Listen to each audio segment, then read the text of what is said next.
This is something that affects all human beings on planet Earth. Our topic is becoming emotionally hijacked. And how do we know when we become hijacked and what can we do about it? So that's our exploration for today. We are going to unpack and unravel this very prevalent topic in today's world. Nina, tell me a little bit more about what you mean. What is emotional hijacking? How does it start? What does it feel like? And is there anything we can do about it? For those that are listening in, I want you to see if you can go back to a memory or a time when suddenly you were in a lot of fear or you felt very threatened. When we become emotionally hijacked is when we perceive a threat and we feel like we are in danger and we need to protect ourselves. So when we become triggered, emotional hijacking paints a nice picture. You're emotionally hijacked. Growing up in the 80s, hijacked was usually referred to on an airplane when the pilot got overtaken by hijackers. Hijackers took over, maybe with guns and threats, and they took hostages and they threatened to take over the airplane. So now we have our brain, and our brain can be taken over because we have these two parts. And I didn't want to get too science heavy right now, but I really wanted to invite you to consider a time when you became hijacked. And that's when you experienced threat and you felt a need to protect yourself Mhm. and you went into survival mode. Maybe you're like some of the conversations I get to have with Robin, where we get to report to each other really often when we catch ourselves being hijacked. We notice the temptation, we see what's happening. Is it okay, Robin, if I tell a little story?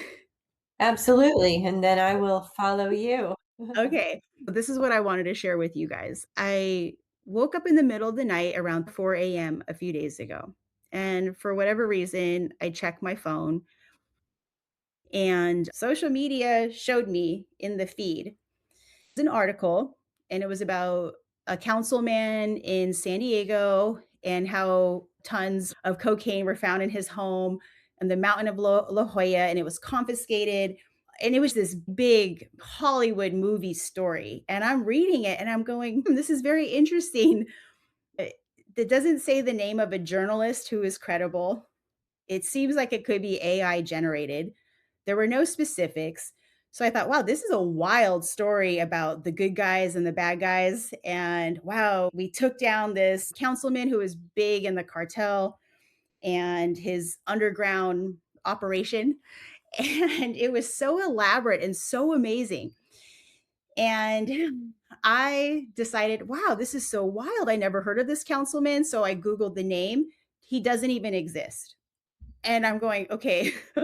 And then so as I looked at the article, I started going, the guy who posted the article, never heard of him, and so many things just didn't add up. Okay, now think of this. It's 4 in the morning and I'm asleep and I wake up to this alarming news story. And what's so wild, Robin, there was maybe 15 to 40,000 likes and comments on this story that was completely fictitious. I just wanted to share that I saw it as an opportunity to go, wow, how often is this happening in our world where we see an image, we hear a story, and we have no basis in reality if whether or not it's true. And so I wanted to just pass the baton to you in case you have anything to chime in about that phenomenon. What's He- happening out there? My husband looks at the news in the morning. I typically don't. I don't consume news that way. But sit there and he'll read me a headline and I'm like, do you think that's true?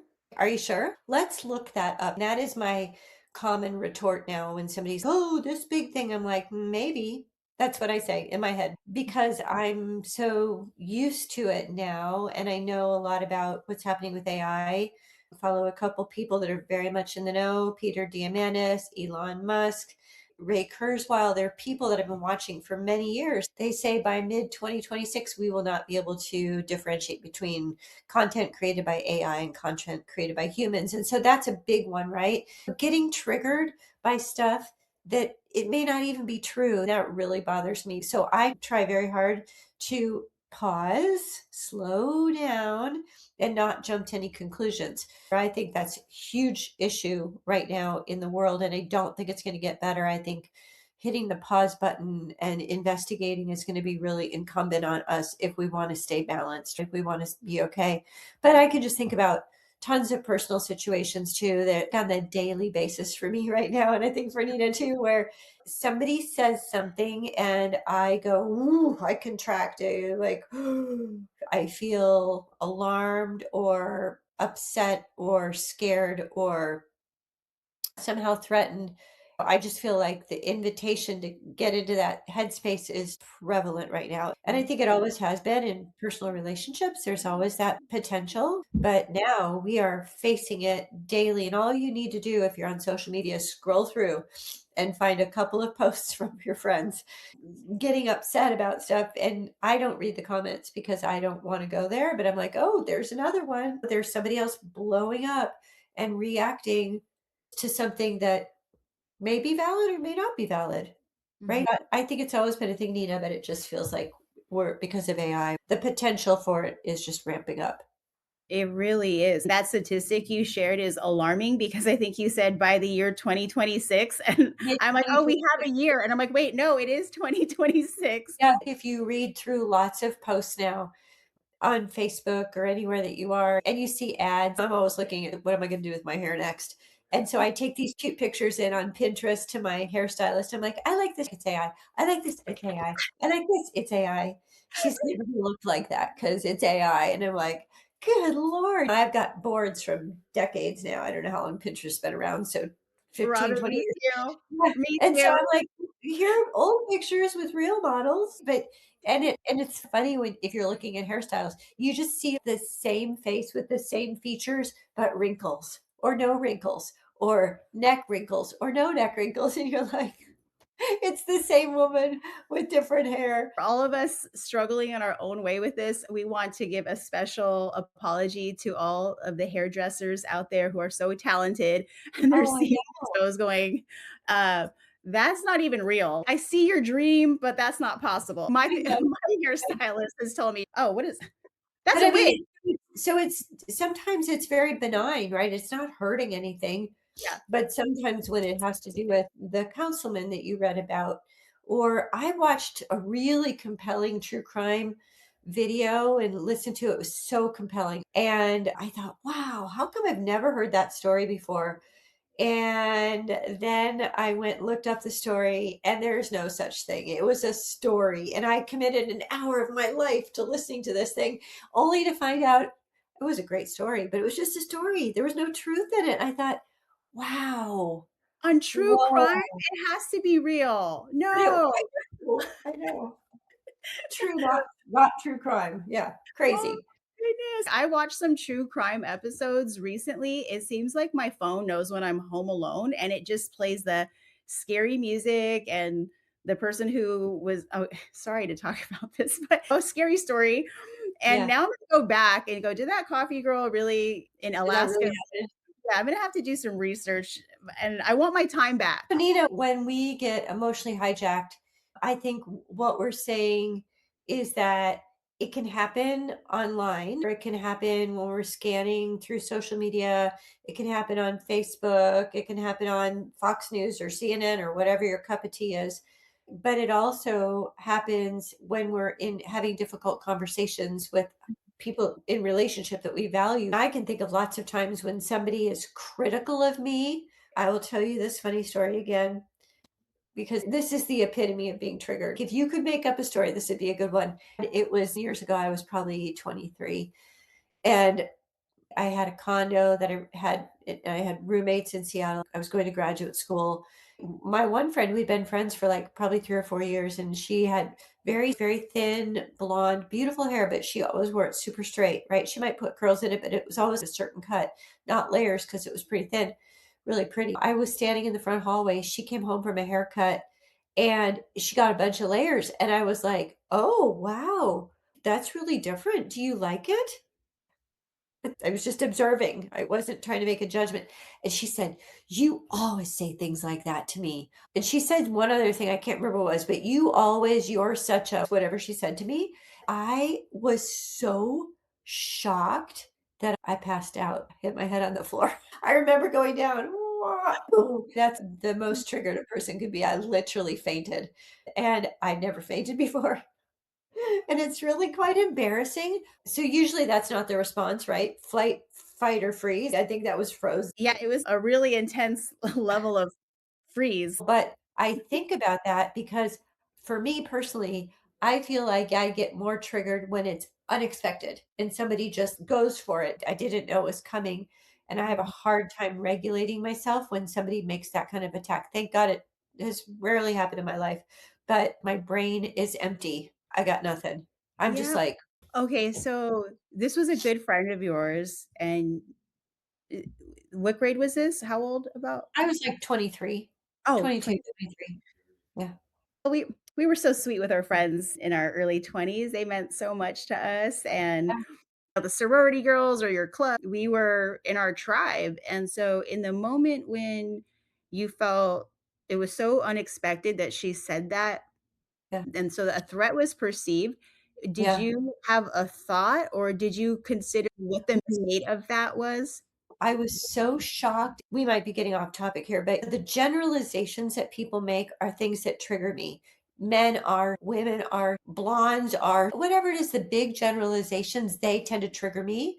I don't know if they trigger you. It doesn't even have to be inferred in the blonde and the women groups, right? It's Mhm. directionally towards me.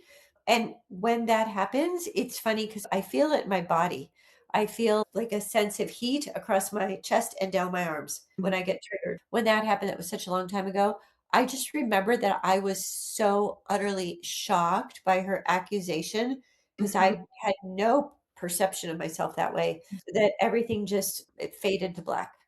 Thank you for explaining. So you feel heat across your arms, that was okay, so with the shock, I had an experience years ago with my office suite mate where we did not see eye to eye on something, and I felt also falsely accused or misunderstood, Yeah, and I wish I just had heat in my arms. What happens with me is it's almost like my world starts spinning. It's almost this dizzying, yeah, like if the world, let's say we lived and the world was flat, not round, all of a sudden it just kinda goes tilted. like Yeah, this.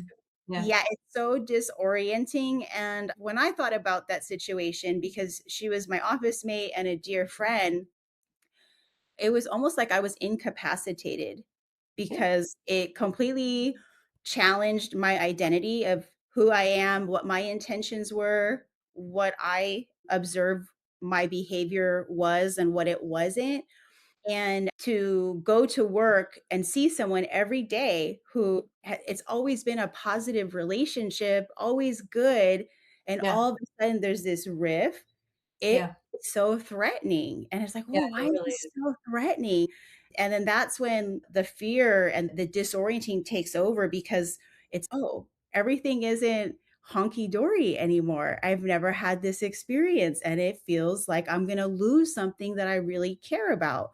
And Yeah, whether it's my own reputation of that how I feel about myself, no, I'm not a person who does that. How do you not see your part in this? How yeah. am I getting the blame for something like this? And I feel like your example is so good. Did you really pass out, Robin? Oh my I god, I'm legit did. sorry. Ah. I just remember the black curtain coming down, and then I remember I came to and I was laying on the tile floor, and I hit my head pretty hard. Did you feel at all it was a threat to your identity, your I'm reputation? Did sure you feel because I was completely unaware of ever having treated her that way. I had nothing inside of me that understood what she was even saying. And Mhm, so it was such a threat to my identity. It's not who I think I am. And I think lots of things can trigger us, but I think a threat, somebody like you said, Nina, being misunderstood, mhm. right? And it's so weird that it's so upsetting to us, but The feeling like somebody could withdraw from you, withdraw their love, withdraw their respect, withdraw something, take something. You could lose something because of this. And it's not even like a thought process. I don't think that part of your brain is like, I could lose respect. It's like my identity, who I feel I am and who I know myself to be, is being called into question. I'm being misunderstood. And I don't feel like I even can, in the moment, defend myself because I'm so shocked by it, right? It's like your whole world goes, whoa, and you're like, where am I? So, Nina, when we have those experiences, because probably those of you who are listening, I'm hoping you relate, or Nina and I are just totally odd ducks. Maybe we're just the weirdos, which, okay, weirdo. That's all right. I can handle that moniker. But what do you suggest? And earlier I talked about articles, right? My husband saying, "Oh, look at this." And I'm always like, "Maybe." I really do. Unless I get really caught up in a moment, I will slow it down by going, maybe. And I don't want to say I'm cynical. I think I'm just pragmatic now. But if it's more personal, so we know if we get triggered by something we read, we should actually check and see if it's true before you allow yourself to go to that headspace of outrage or offense or disgust or vindication or social justice warrior before you go too far down that path, check it out. But if it's a conversation that you're having, Nina, like what we just described, somebody goes, "You're so blah, blah, blah." And you're like, "What?" How do you know that you're being triggered? And how do you stop it? How do you step back from that? This is the exploration right here, and how I look at it is with the brain, when we have the amygdala and we're perceiving the threat and danger, we're gonna react without more complicated and sophisticated thinking. If our house is on fire, we're gonna probably grab our cat, our dog, our jewelry, our wallet, our passport, if we have time, maybe a bathrobe, and A kid? our goldfish, a child. We're gonna hurry, but we're not really thinking. And so the thing of people like that sadly who've had their house burned down, they look back and go, if I had the time, I would have thought to have done this.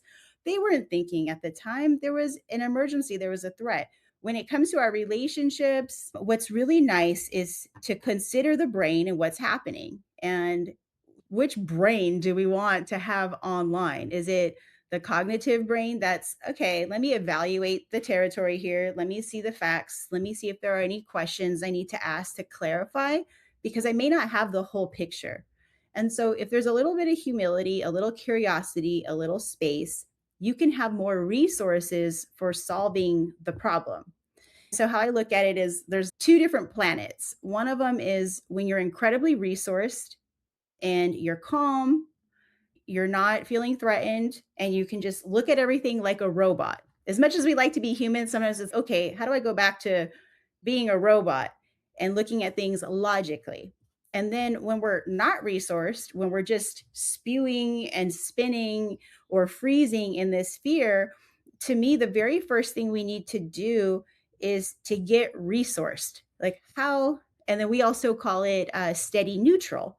You're developing in your life this adventure of life, of the intimacy you have with your own self, of what brings you greater resource.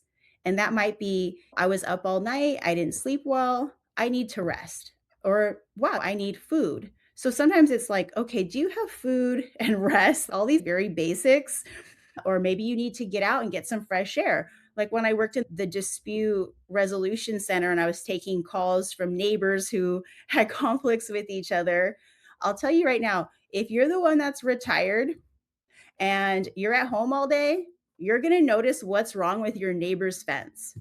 If your neighbor is working one or two jobs, juggling a few kids, they're not going to perceive this as an issue or a problem as much as the person who's just sitting there staring at their neighbor's fence. And so the one we talked to is the one who was really upset about this problem and thought of it to be really big and really upset and resentful that the neighbor would only see it as such a tiny issue. Or are you kidding me? I have other things to think about. Please stop harassing me. So, how do we get resourced? So, for example, if you're making a problem that's really big that other people might think of as a lot smaller, or if you were a robot and you were evaluating how big is this threat actually to what's going on or to what's actually happening, you know that you've been emotionally hijacked if your reaction is way bigger compared to what happened. And then that's when you get to do your work. And the more you know yourself, the more you understand, how do I resource myself? How do I get to steady neutral? How do I get to a calm state? And as a general rule, if I'm escalated, if I'm not regulated, if I'm not the battery on my phone, if I were to read my energy, if the battery on my phone was like it's about to turn off and it's in the red zone, maybe this is something to address when I'm in the green battery with like Yeah. 95, 97%. Yeah, and so what I think I'm hearing you say is depending on what's going down, you're in a fight with your spouse or your significant other, and they're throwing some accusations around. If it were me, that's different than a fight with a neighbor. It's if you can get to steady neutral, that is the goal. And so steady neutral has to do with being solid, being grounded. I know some people are like, what's that mean? That's very woo woo. To me, it's just being like my feet are on the ground. I'm Mhm. not lying around, loose cannon. Good Lord, what might come out of my mouth that I'm going to regret later? What am I going to say? No, I go, oh, here I am. I am really set off right now. I'm really pissed off, or I'm set off, or whatever the words are you want to use. But instead of joining in the fray and reacting, so there are a few different ways we react, Nina, right? Not just steady neutral, but on our way to steady neutral, we can get really loud and defensive. We can get accusatory. We just throw it right back. You always do this. We can just remove ourselves from the conversation, which I didn't think I do, but I do it. I totally remove myself. I just like, okay, go ahead. Say, throw it at me. And I'm just going to be like, yeah, okay, all right. Because I'm going to go away and think about it. And I guess that's to me better than going into high escalation and screaming back. That's kind of the way I deal with it. But that still may not be steady neutral. That still may just be like removing myself emotionally. But what I really want to do is to slow the whole thing down, and asking even one genuine question can change the whole thing. So if I'm steady, if I'm not going to fly off the handle and fly around the room like a crazy person, if I can get to, okay, great. I can see we're having a conversation that maybe I didn't expect. Hang on just a second. So you're over there escalating, getting upset with me. I'll just say, I just need a minute. And in that minute, I go, okay, whoo, okay, I'm actually not being threatened. My feet are on the ground. I'm present in the room. Actually, nothing bad is happening to me right now. I'm feeling like I'm under attack, but am I actually under any threat? Okay. I don't think so. But let me ask a clarifying question. One genuine question. Is this what you meant? Because this is what I heard you say. That's a legit question. I've asked my husband, could you just say more about that, please? I want to understand, which sometimes annoys people because they're in their escalation, they're flying around the room, and you're asking them to slow down and calm down and answer a question. So I've noticed that can kind of escalate things more. But my goal is to be the steady one, because when I'm the steady one, I'm the calm one, and I actually can direct where it's going to go. So we call that calm authority. I have Mhm. calm authority if I can be the steady one, steady neutral, and then Mhm. I can ask clarifying questions. And for the most part, people want to be understood. And so they want to answer your question. They want to tell you what they're upset about. I don't know. Is that your experience, Nina? Oh, yeah. We humans love to be seen and heard and understood, and it's a loving and kind thing whenever we have the capacity to hear someone and not take it personally. And what do you say? Hold the bucket, or I Yeah. call it a trash can. I call it a dumpster sometimes, depending on how big.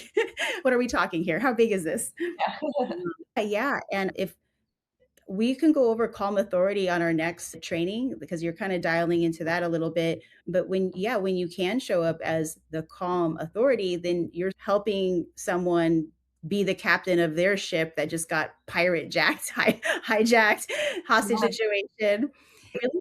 And I really love, Robin, you easily go to questions. That's been my training too. It's to become better at asking questions. And the first one you said earlier was, "Wow, do you think that's true?"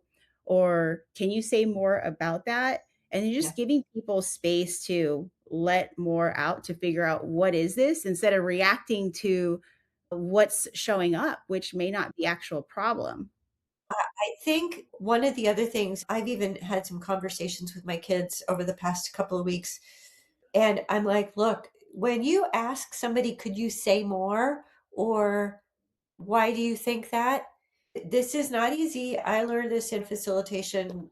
It's amazing when you could actually do it, which is not to fill in the blanks for them, not to give them multiple choice, just to be silent, not to interrupt them with little you're waiting, you've asked them a question, right? You've asked them to explain it. Yeah. You must sit silently with no expression on your face and no hurry up energy, all those things I just mentioned. And I've learned with men, especially if you ask them a question, they usually go into the well of their thinking. Women, we can just rattle off a quick answer, but guys tend to need a little more time to give you a genuine response. I've learned being quiet is the key to actually getting somewhere. I had this experience in a mastermind that I facilitated as a guest for somebody who had a group, and she asked me to take over. It was just all men in this group. And I asked a man a question, and he actually teared up and got very quiet, and I looked at my phone and I went 23 minutes after the hour, and I sat there, and none of the other men said a word, and I think it was 4, 5 minutes of complete silence in the room. Nothing happened, it was just quiet, and then he came up with his answer, and it was remarkable, and he called me later and said, "I've never had an experience like that." It's very hard to do. So just start with 10 seconds. See if you could just be quiet for 10 seconds and then work your way up to 20 and 30. It's hard to be silent, but if you really want to know what's going on, you being the calm person asking a genuine question really have an opportunity to get to understanding both for you and the other person. Right? To me, that is such a gift when you can do that and when you can get to what is really going on here. That's a gift because I think sometimes when people blow up, they don't actually know what's going on. They're just having Mhm. a blow up. They're triggered by something you did or didn't do or said or didn't say. They don't even know until you invite the conversation differently. Robin, may I ask, when you were quiet for that long, what were you thinking, or were you thinking anything at all? I was like, "Oh my gosh, these other men are gonna think I'm a kook because I'm just being so quiet here. Are they just expecting me to diagnose and Mhm, dig?" But I had learned that quiet is really the especially with men, maybe with women, but especially with men, it is the best stand I can take is to be quiet. And I learned that no little sounds, no facial expressions, or do you want this or this? Is it this or that? Just nothing is such a gift, and yes, it was uncomfortable. That was probably the longest time I've ever sat and waited. That's a very long time to be in a meeting with nothing happen perceived nothing happening, but I could tell something was happening inside of him because he went super still and super silent, and before he did, his eyes got little looked mhm. like they were welling a little bit with tears, and I didn't stare at him either. I didn't just look at him. I think I looked at my hands or something in front of me and just promised myself, "You just have to wait. You just have to wait." And it's getting awkward. But then I realized it wasn't awkward. It was productive. Oh, Yeah. there's so much that can happen in that space and that silence, and it can be received as such an act of respect because you're not pushing it anywhere, you're not trying to problem solve, you're trusting that the person in front of you has the answer, and if you give it a little time and you're just in being with them, not directing or doing, like a well, it can come up And eventually. we're not used to that. I mean, Oh, the other men in the group too, they were like, "Whoa." whoa, I've never been in a group, anything like this has ever happened. When the regular facilitator came back and she was like, "So, how did it go last week?" And they were all like, "It was amazing." And she was like, "What did you do?" And I said, I just got really quiet." And I think it's something we can learn to do. And I think just an experiment with it could be enough for you to go, "Oh, this is totally worth it. I can be as uncomfortable as I need to be by giving the other person space. I'm being respectful and I'm allowing them to dig for what's real instead of just a quick answer. So we've talked about this, Nina, slowing things down. That to me is just how you get steady. That's how you get new. You just make yourself go, okay, hold back, just hold on, just be right here. And as I've said to you, hold your peace. When I was a kid, my grandma would say, hold your peace, and that meant be quiet. But to me, hold your peace is something entirely different. It is you hang on to that peace inside of you and you grab that peace inside of you and stick with that and let other people freak out. You just be grounded and peaceful. Wow. Many more things we could talk about, Nina. And that's so adorable that your grandma used to say that instead of "Be quiet, hold your peace." And thank you for sharing with us the power of slowing down, getting quiet, being silent at times. And how about if we practice that this week? That would be a good invitation is to have some moments of getting still and Yeah, not necessarily reacting or responding and just be with what's here. And there's an intelligence in the space. I bet that man that you gave him such a gift, like something stirring in him that was transforming, that was able to arrive, that yeah, otherwise wouldn't have been available if you kept going or mhm, everything kept going. Since we need to just stop and chill. So I love that so much. And I'm going to be in reflection, Robin, this week about that because I can think of so many beautiful moments and they didn't happen from quick problem solving and thinking and speaking and moving. It didn't happen from speed. It yeah. happened from slowing down. So I would love that to be a golden takeaway for us until our next exploration. Really nice, Robin. Thanks for sharing that. You're welcome. And if you've watched this and you'd like to comment, comment below the video. Thank you for watching, whether you're watching now or watching later. We appreciate your participation in people skills, and we look forward to seeing you on another training soon.